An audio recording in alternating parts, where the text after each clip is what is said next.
Hello, I'm Craig Veltri, and welcome to an exclusive Xtreme Conversation.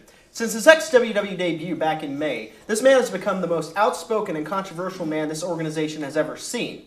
For him, no topic is too taboo. Common decency, an afterthought. Good taste, not his strong suit. Consider yourself warned. Dear extremists, please welcome the reigning ex-WWE United States Champion, the self-proclaimed quarterback of Money Enterprises, the Puerto Rican Lion, Eric Adamz. Eric Adamz, thank you for joining me today. Thank you. Now, it is very odd this conversation is actually even happening. Usually when I do an Xtreme Conversation, I seek out the wrestler, I goad him for several months, and then finally he agrees to sit down and talk to me. And the rare occasion that a wrestler actually seeks me out, it's not because the venue has gotten so big that he has to come on the show or because I'm a great interviewer. It's because I'm paid to have an opinion and said wrestler doesn't like it. Quoting a response that you put on the note that I placed on Facebook, my Xtreme column, get the title picture for the United States title, you said, and I quote, "Since Mr. Veltri finds it great for his propaganda pieces to revolve around me, why doesn't he sit down with me for a one-on-one interview about this title picture and some of his claims? Mostly that the United States title is a secondary title." Well, okay, explain to me why the United States title is not a secondary title. Okay. With all the respect in the world for big country, high country, I know you're watching out there, Money Enterprises. It's all about me. I want to ask you a question. How long have you worked for XWW? I've been here since November 2011. November 2011. So we're coming up on a year you've been here. Absolutely. And obviously you know the back history of XWW, correct? Yes, I do. Name another champion who has taken on challengers from other organizations like I have. Talking about from WWE, WCW, ECW, AWA, okay? Mid-Atlantic Wrestling. Who has faced challengers like that besides me in the title hunt? Has the heavyweight title ever been defended on such a scale as I've had to defend the United States title? Good question, but that doesn't answer the question of why. So you're saying that because you defended against other people from other organizations currently wrestling. No, it's the fact that I've defended this title. Patton Jones, yeah, he was a champion, but he did not defend the United States title like I have. How many challengers have I faced? I faced them all. I faced Perfect Punk. I faced Chris Hamrick. I faced Gunner, Reed Flair. I faced all of them, and I left with this title belt. You left under very controversial circumstances. Okay, first of all, you want to bring up controversy. The first match with Perfect Punk, I lost by countout. What is your excuse for the second time I pinned him? What's your excuse? Okay, you got me there. You got me there, but what about your match with Gunner at Inkfest? What about it? That wasn't my fault. With all the respect in the world to Country, who I love Country to death, and there's a reason he's the heavyweight champion, did I tell him to come in the ring and interfere? Was I the one?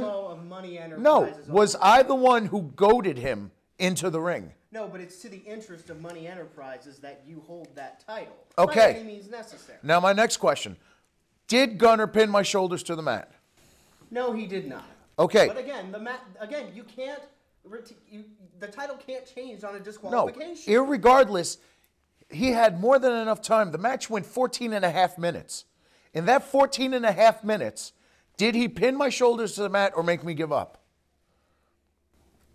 He didn't win that match. He didn't pin you to the match, but you know what?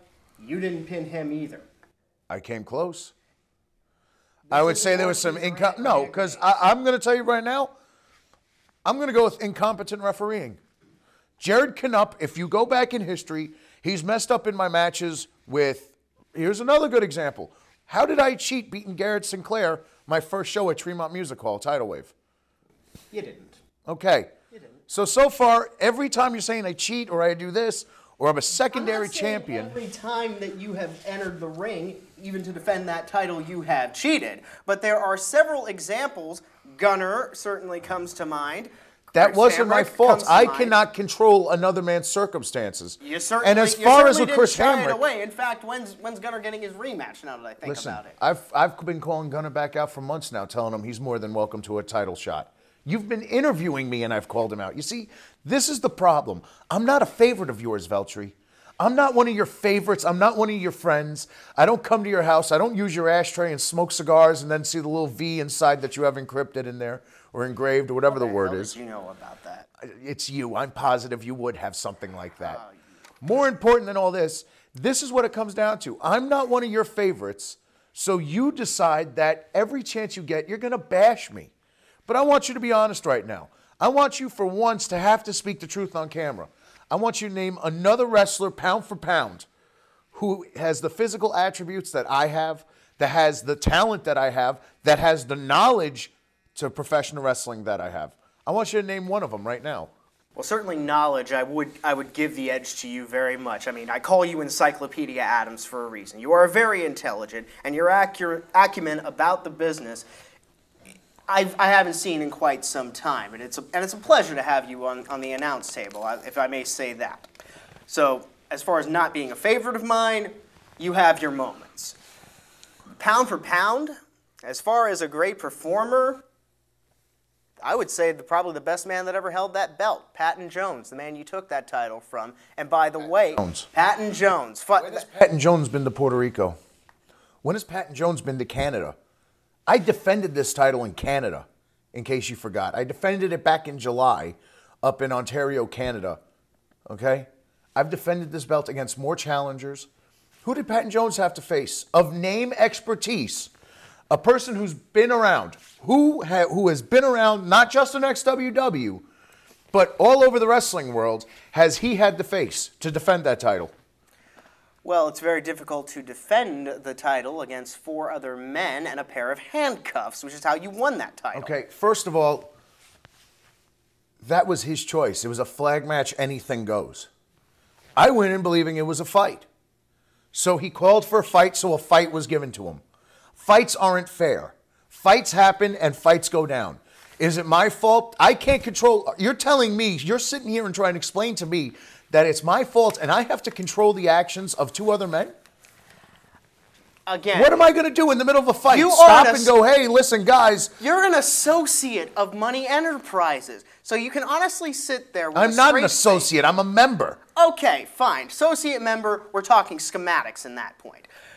So you mean to tell me that that wasn't in the game plan? You weren't expecting Money Enterprises to be at ringside in any of these fiascos that you want to call matches? When I went out for that flag match, who came to the ring with me?